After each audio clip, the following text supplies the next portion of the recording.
Vincent has a question here. Can you show us examples of fish trapping mechanisms?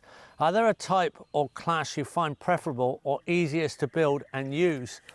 Yeah, well, I like this one. This is a fish pond behind me, which is actually a contour dam. Has a shallow shoreline here at the back, but anywhere you've got a shallow shoreline, you can dig a small pond in profile so the water floods back into that pond. So that water there is at the same height as the fish pond here. So I have a solar panel and a little electric pump that can pump water into that barrel, and it sends the water right up to the top of the barrel, and then the water filters through and rattles through all the gravel in the barrel and out through the bottom back into this pond. So this pond is receiving the most oxygenated water. It's very passive to just pump water up into a barrel of gravel like that.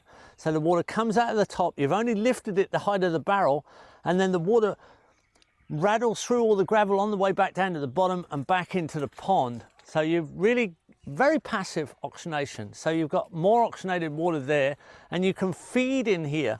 So we cut a channel through so the fish can come in, they get used to being fed here, and then when we want to harvest, we get them all attracted in here and we slip down a gate. Now we've got them. Right, we can net out the ones we want, the big ones go back in here, the plate size go out.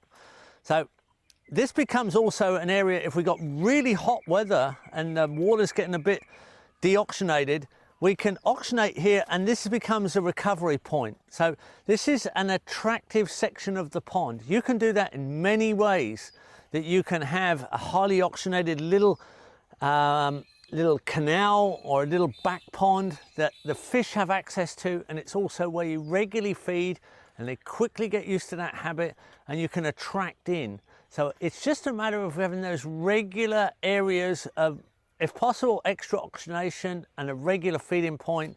The fish get familiar, they come in, and if there's a way you can put a gate down and trap them in, then you can select the ones you want or the ones you want to move, ones you want to keep, etc. And the choice is then all up to you.